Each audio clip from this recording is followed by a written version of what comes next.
Well, here we are again, ladies and gentlemen, with a look back at the week that was. My name is Chip Brewster. I'm a national digital host with Nexstar Media, and this is Across America Good News Edition, where we look at the last 7 days and specifically pull some of those feature stories from across the Nexstar Nation that might make you smile, maybe make you cry a little bit, certainly make you feel something. And today, by the way, I'm shooting July 31st, 2026. So this is all these stories I've gathered from the previous 7 days, as stated. What are some of those stories that we'll have in today's show? Well, we are going to talk a little bit of history, and for the movie buffs, you'll recognize the location, how drones are having an impact on weather science, a barbershop that is more than just the cuts and the styles, sheep, and an interesting place that you can visit their home, what it takes to join the Hot Dog Hall of Fame, and a fashion designer who was designing a different type of clothing for those with very specific needs. You'll see what I mean when we get to that story.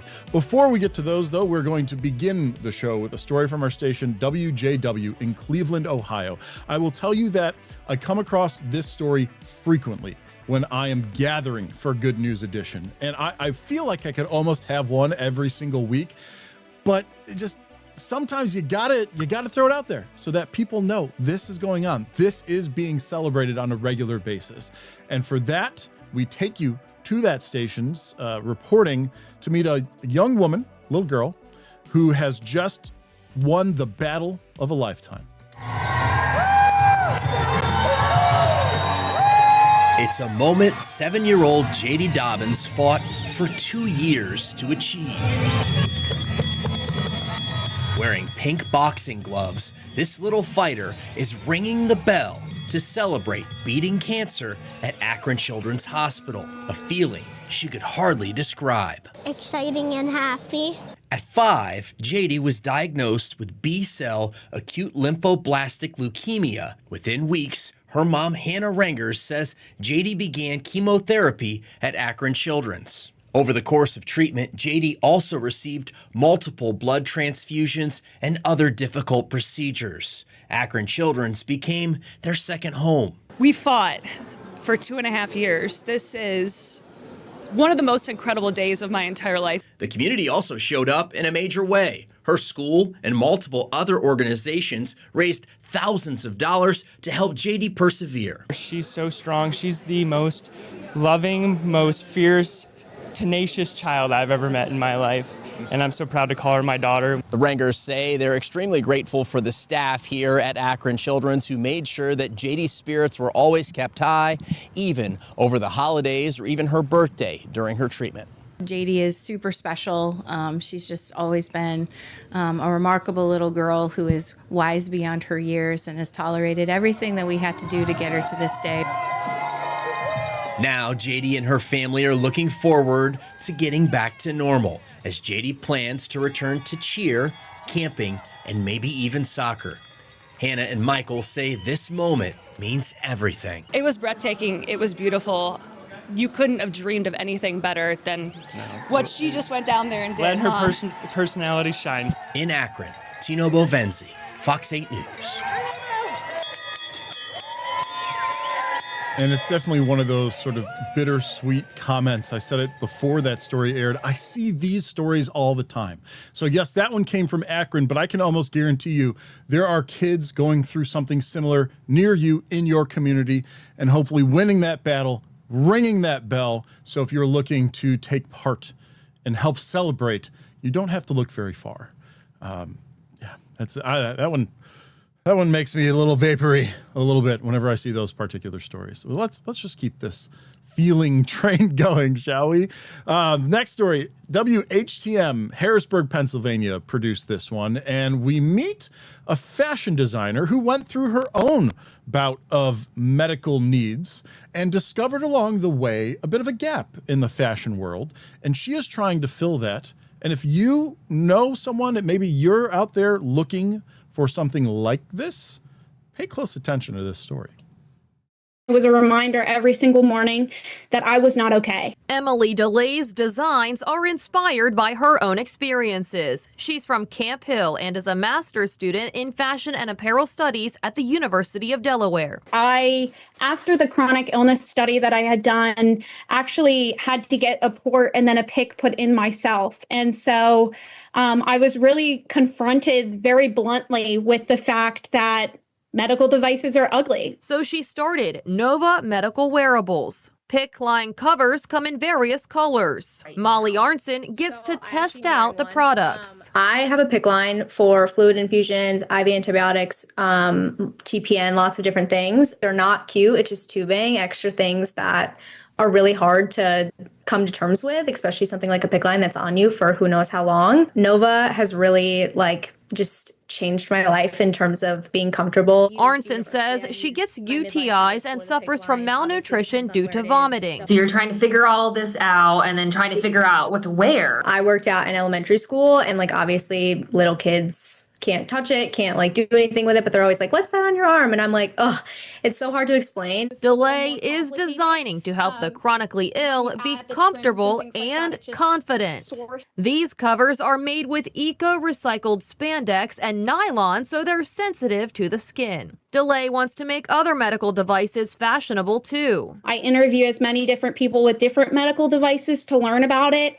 One idea is ports. The company is even helping a bride. DeLay says these designs are her friend Annabelle Bram's. The bride actually sent us pictures of her dress and then fabrics, different fabrics that she had left over from her dress. So we're actually going to take those remnants and make it into the PICC line cover. As demand trends up for these covers, DeLay hopes to partner with hospitals to arm more patients with style. The PICC line covers start at $30 right now. DeLay hopes to eventually lower that price and even donate some PICC line covers to those who could use them. You can shop these products or contact the company with ideas or your own story to share at novamedicalwearables.com. For ABC 27 News, I'm Mallory Metzner. And Mallory actually brings up a good point. Part of the reason I want to tell you where these stories are coming from is that if you want more information, you can go to that local station's website. So again, this one from WHTM, quick Google, and you will find it, and you will find that story. Next one, we're going to keep the good feelings going here. It's coming from WLNS, Lansing, Michigan. And you probably got your hair cut at some point in your life, maybe by a friend at home, maybe out professionally, maybe at a quick place, maybe at a barbershop. There is definitely a community around getting your hair done up. And there's one organization trying to take that community and take it a step further and give something back to young men that are in need of simply some conversation. For many young men, opening up isn't always easy. That's why today's barbershop talk session met them in a place built on trust, where a haircut can become the start of an important conversation. We started real young, man. Today gave young men like James Rosewood a chance to be heard in a judgment-free environment, something he says he's been missing for much of his life. I didn't really have a dad in my life, so it's helping me to kind of build a structure for what I want in life for when I'm pretty much older and when I have my kids. Barber Jose Flores says the relationship built with the people who sit in his chair often opens the door to conversations that go beyond just a haircut. Barbershop is barbershop talk. It's become a place because they're comfortable. They're vulnerable. They're giving us, I'm using a straight razor on these guys. I'm using a real close trimmer on them, and they trust me, so it starts there. Drop-in center coordinator Mandy Woodward says the program wasn't created by chance. It was built after listening to what young mid-Michigan men needed most. We went around to other centers in the community and we wanted to see what they needed. And they said a place for young men to talk. Antonio is a wonderful facilitator. He was born and raised here. And while a cut may only take a few minutes, Flores hopes its impact lasts much longer. I'm your barber. I'm here to make you look good. I'm here to make you feel good. And if there's something I can give you, some advice, that's what it's all about. That is what it's all about. And cool to see a couple of organizations coming together to make that change out there in Lansing, Michigan. We've got more stories from across America and our Nexstar stations, but we do have to take a real quick break. On the other side, though, any movie buffs out there that know the Hunger Games very specifically, you'll want to stay tuned because we're going to show you a place where you can actually walk into the movie as well as some history. I'll see you real soon.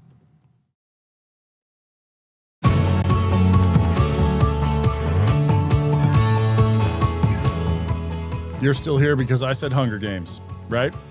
Well, I won't disappoint you. This next story comes to us from WJZY in Charlotte, North Carolina, and it brings us to a place of history, of true history.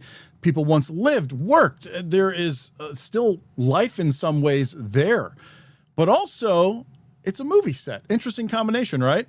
Take a look.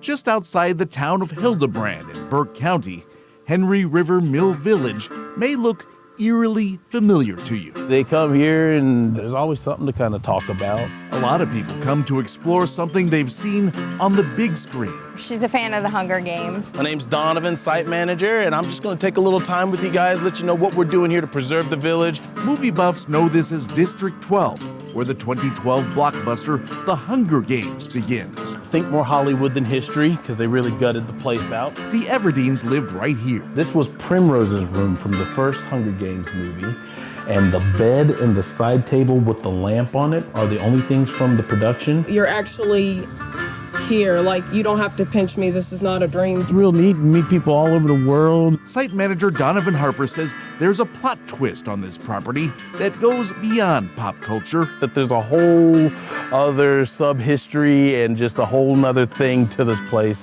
Long before District 12 became a silver screen landmark, the Henry River Manufacturing Mill was here from 1905 until it closed in 1970. 20 homes on the property were for workers and their families. Still a lot of people in the area that have roots to this village. Michael Namor is the co-owner of the village, which was added to the National Register of Historic Places. I think the history needs to be preserved, to be honest with you. Folks who lived here knew this building as a company store. Hunger Games made it famous as Peta's Bakery. From above, you can see a hole in the roof. Inside, the structure that's tied to mill and movie history has fallen into disrepair. It's dilapidated, it needs a lot of work. Adam Coffey is a business partner. So this is the ceiling where it all really started. The leaking goes to the floor, as you can see the floor, and then that's what goes down to the main floor to the basement. So this is essentially where we got to start repairing. Ultimately, the plan is to restore some of these buildings back to their better days. The owners hope to raise hundreds of thousands of dollars for the Henry River Preservation Fund, stabilize the roof, and save the structure. Some visitors come for the cinema backdrops, but wind up down a different rabbit hole. They came with the intention of seeing what the Hunger Games was filmed, to be honest with you. But then when they look at the history of the property, they take a different perspective. So this setting is where fact and fiction merge.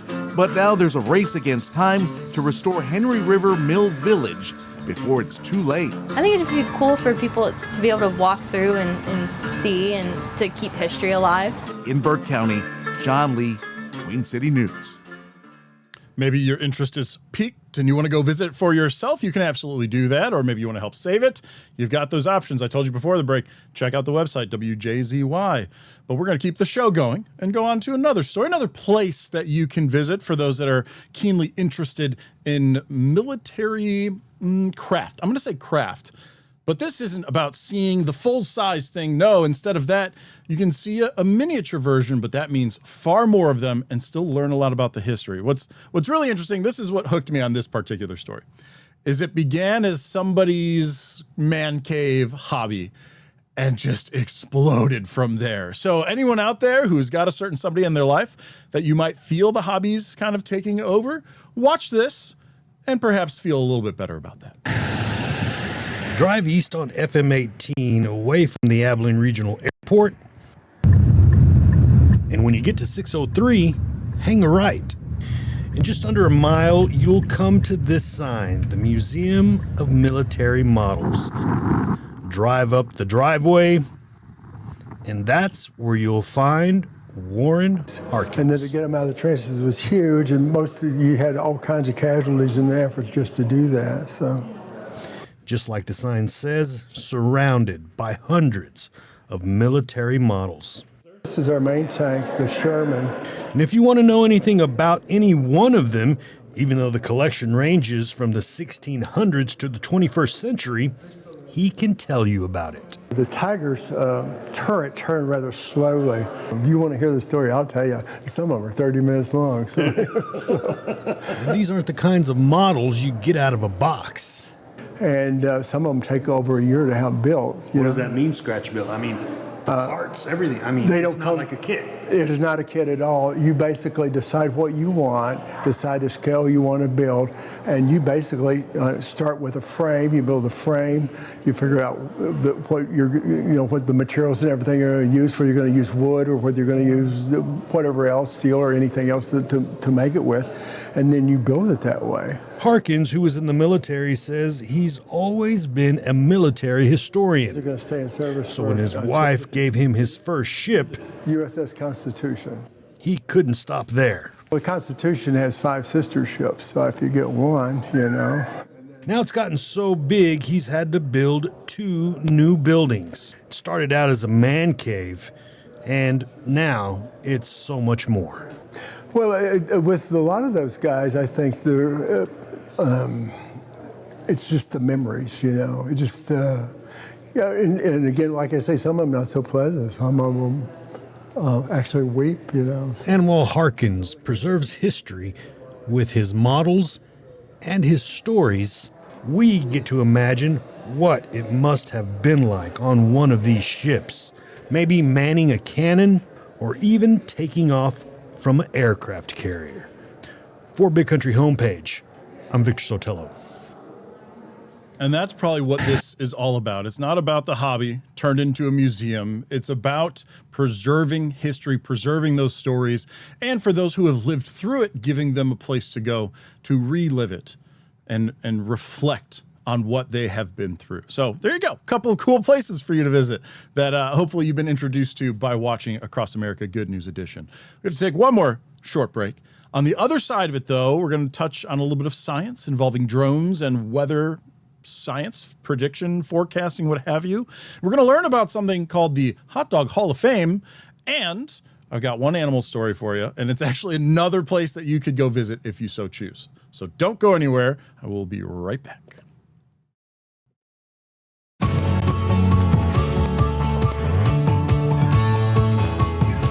I do that way too often. That last story, we said it, we put it up on the graphic, but I like to say it out loud. KTAB in Abilene, Texas. There you go. Next story, though, science. We're going to start with the science. This is coming to us from KFOR in Oklahoma City, Oklahoma. And there's, you may not realize this, but we as a society primarily use weather balloons to learn about the lower atmosphere, the part that touches the earth. Drones may change that, and we have got a team to tell us about it out of Oklahoma.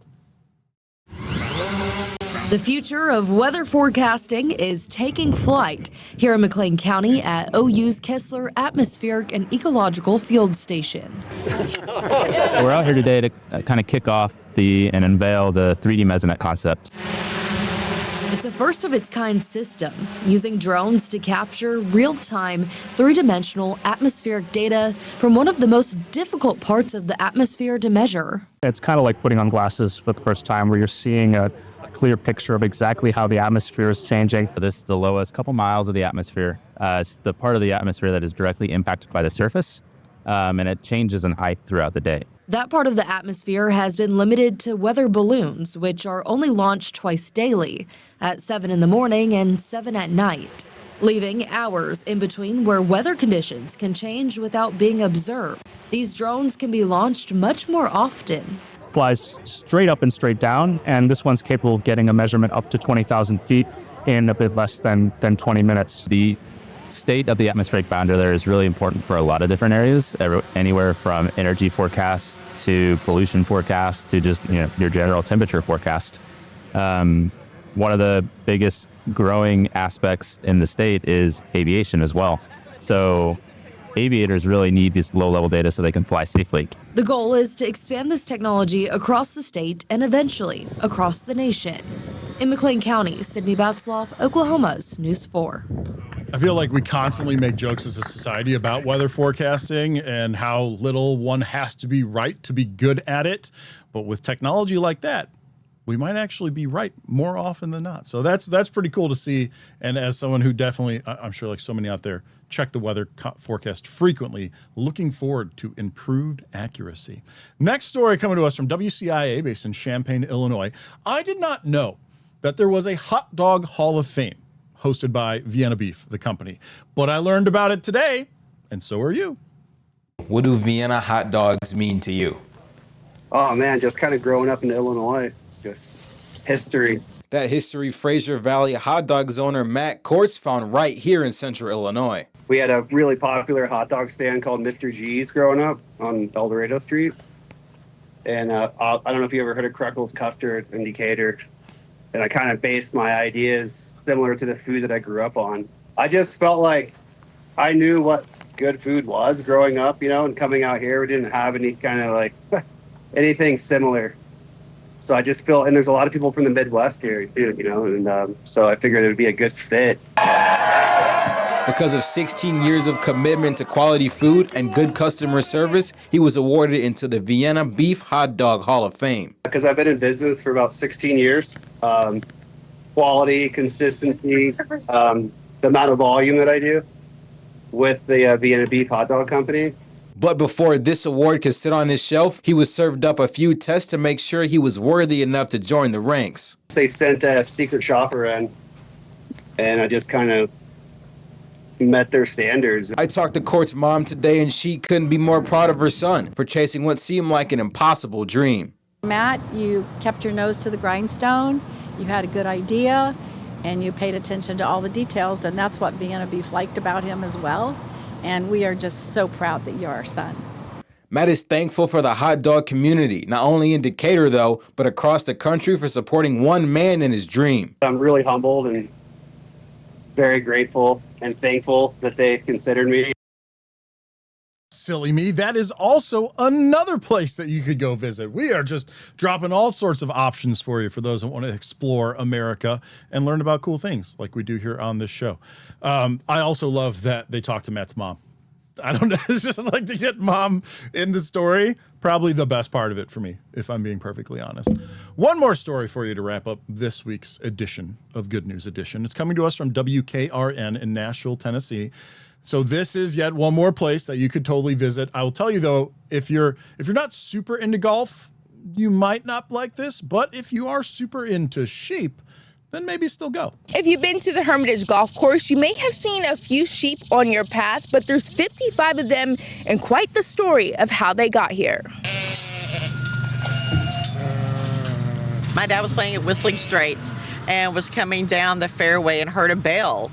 And he turned around and he was like, "That's sheep." He was like, "We're going to get sheep." And we literally all thought he had lost his mind. Now, 14 years later, they're a staple of the golf course. The birthplace of golf is in Scotland, and that's just how you see a lot of sheep while you're out there playing, and it just kind of felt natural to bring that here. The sheep are let out in the morning and are free to roam the 463 acres of land. This time of year when it's a little bit warmer, they do like to shade themselves under the trees and such, or maybe get in the sand to cool off, but then they'll come back on their own, and we just put them up in their pen.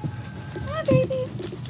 And don't be surprised if they try to be your friend. They'll come right up to them. They're very friendly. They'll, if you have snacks, Cheetos, whatever may be in your golf cart, they might try and have a little snack with you. The sheep are famously known all over. We actually had a couple who came here right after we got them. They drove all the way from Tampa and just pulled in and said, "We want to play the course with the sheep." This year, the Hermitage celebrated their 40th anniversary. I don't know that 40 years ago Mike had this vision or that any of us did, but now we have sheep on our property. We have lodging capabilities. We host weddings and events.